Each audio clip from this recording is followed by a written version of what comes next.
Okay, welcome. This is the lecture for the late Baroque to Enlightenment. I decided to um, re-record this video. I noticed that I was missing the version of this video from 2017, and since this lecture had been updated and adjusted a couple of times since then, I thought it was time to update the video version of it on YouTube and for the class. So let's start by talking about where we last left off when we were talking about the Baroque. We ended talk with Rubens and Bernini and Velázquez. And the second half of the Baroque, from about 1645 on, is a little bit different from the first half. The first half is much more dominated by these big names and much more dominated by this idea of these kind of, or competing ideas of sort of an international style of Baroque art. That there are painters who are selling to international patrons all over Europe, and that they're all of these people who are buying art are looking for sort of the same thing. Everyone's looking for more kind of Rubens-like work. And after 1645, the overall dominance of the Baroque is more assured, and what becomes more important is the differences of different local areas, differences of different regions. And so for the second half, we're going to be looking more kind of like region by region, and kind of seeing how the Baroque is different in each of those areas, how each area kind of developed their own kind of idea of what the Baroque was about. And then this will lead us eventually to talking about the Rococo. And so another thing that was different is that, like in the first half of the Baroque, there was much more of this sort of ideological debate between those who had allegiance to Caravaggio and those who had allegiance to the Carracci brothers. And once again, there's less of that, and it's more about local tastes. So we're going to start by talking about two Dutch painters, Vermeer and Rembrandt, and they're both different as painters as well as different in their careers. Vermeer primarily earned his living as an art dealer, primarily selling a lot of Italian works in Holland. And he did make paintings, but he didn't make enough paintings to really to have made a living as a painter. And we don't have any records of him making a lot of money as a painter. He did sell some paintings, though. Rembrandt, on the other hand, had a pretty successful career at the beginning and the middle of his career, but his career kind of ended with him not making much of a living as a painter, being close to bankrupt. And but Rembrandt did make a lot of paintings, and definitely for a while he was making a lot of prints. But another thing that's kind of different about, well, we'll go on. We'll talk about Vermeer in terms of what the paintings look like. So Vermeer specialized in genre scenes, paintings of kind of everyday life, although he also did a number of allegorical paintings. And once you start really studying his allegorical paintings, you start to realize that all of the genre scene paintings also have these sort of allegorical elements to them, and they have a lot of these kind of moments that feel like they maybe mean something, like what is this map and what does this map represent in this painting. He did a number of small studies as well, and one of the things we can tell by looking at his work, both at his studies as well as at his larger paintings, is that Vermeer used a camera obscura.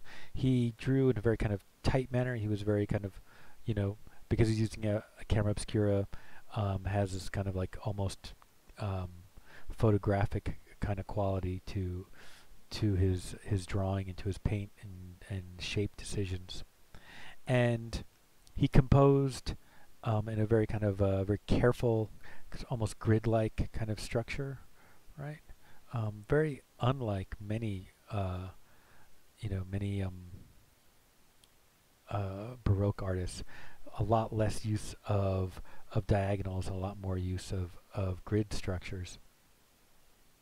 and he painted it very tightly um, and generally liked his surfaces to be pretty flat. Didn't like to show a lot of his brush handling and of his hand and the way he put down the marks. And he liked the paint to have a kind of almost an enamel, sort of jewel-like quality. He was obsessed with avoiding dust, a story that people have told about Vermeer. Whether it's true or not, I can't be certain about, but I have heard it and read it, which is that he would like to, he worked on panels mostly, and he had a habit of putting the panels as they were drying in the bread oven as it was kind of cooling down, as a way of drying his paintings quickly to avoid any buildup of dust from one layer to the next layer.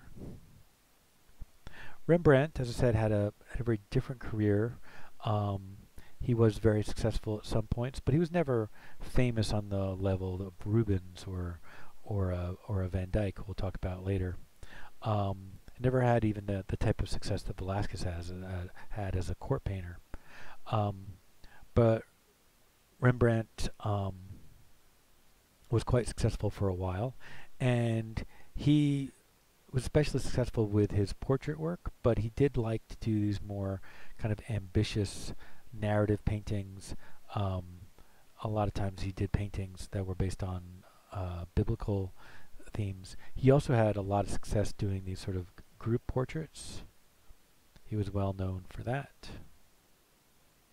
He did probably more self-portraits than just about any other artist. Definitely more than any artist of the Baroque. Painted many self-portraits, as well as did portraits of himself in drawing and doing prints. He made a lot of money from his prints, from etchings, and as we mentioned on the printmaking lecture, he was a master of the process. And he was especially a master of kind of like intuitively inking, where he would over ink some areas and not wipe away, and then some areas he would wipe back a lot or over wipe to create areas of light, so that the dramatic lighting is as much done from the way he inked the plate as it's created from the actual etching itself. He did some landscapes, and as we can see, there's a kind of a different mood to Rembrandt's landscapes. I often have told people I see sort of almost a proto-romantic feeling in them. And from Holland, actually I want to say one more thing about Rembrandt and Vermeer, that their careers were more local, in part because by this point in the Baroque there were a lot of local patrons.